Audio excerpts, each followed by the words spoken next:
Facebook lied to you. Radio lied to you.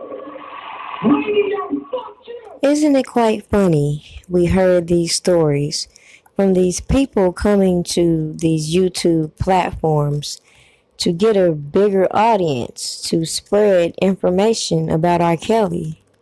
Never mind all the fan pages and groups that he has with all these thousands and even some with millions of followers that would do very well with these messages.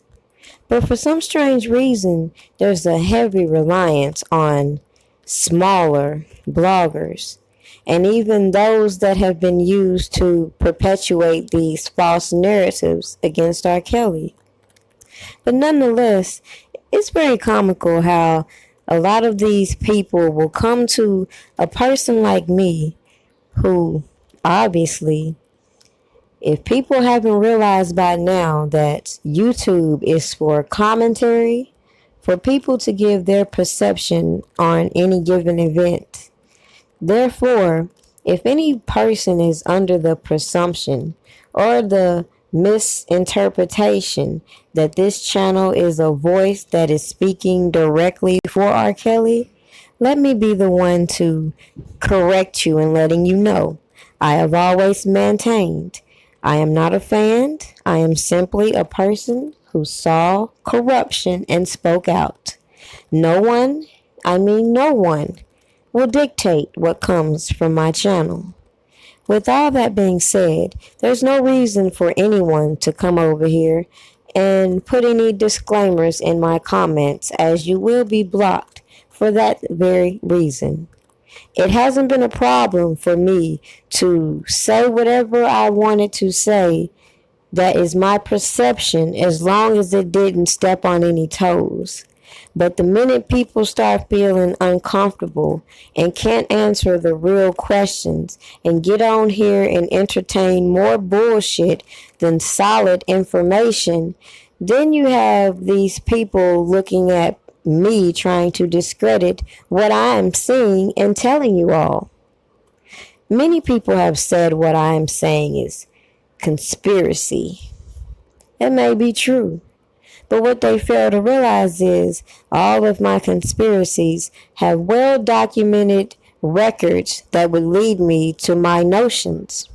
Such as the fact many don't know that there's been many people that have brought Sony Records up in many cases in which they have proclaimed that Sony Records trafficked, kidnapped, and even use MK Ultra type programming on them as a minor.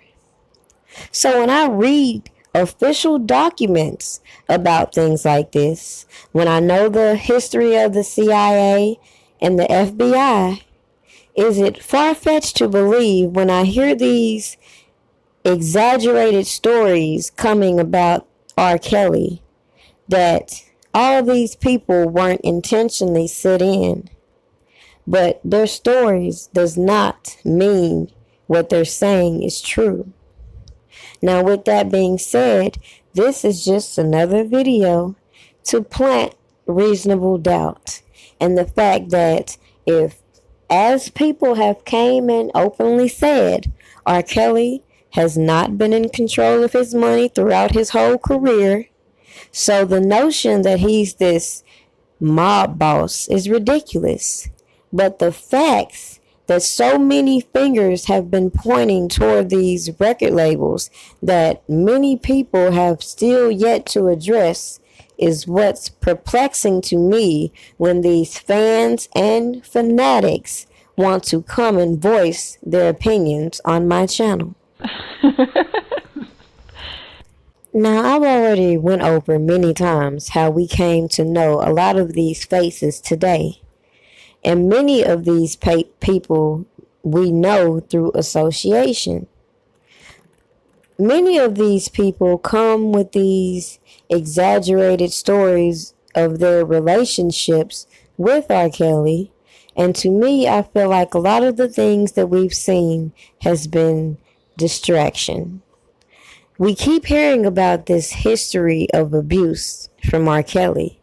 But in reality, from what I have researched and what I have found, it would look more reasonable to believe that there's more likely to be a history of corruption, fraud, bank fraud, all this janky and corrupt activity going on in the background, which would have the IRS and the government looking at who? R. Kelly.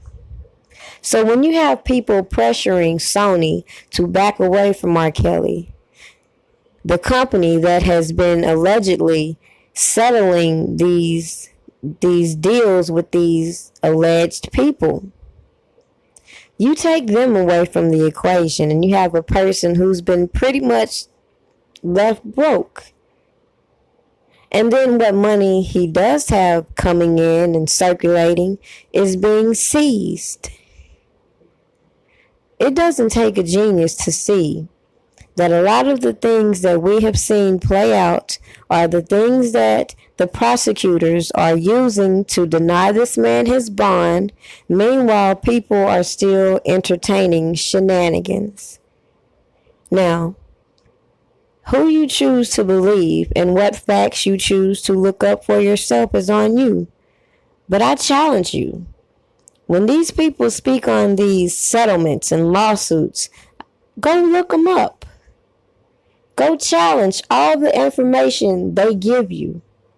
Don't let them back you in the corner with, oh, you're protecting this and this and this and that. Because these are the games that they like to play when they can't address the facts head on.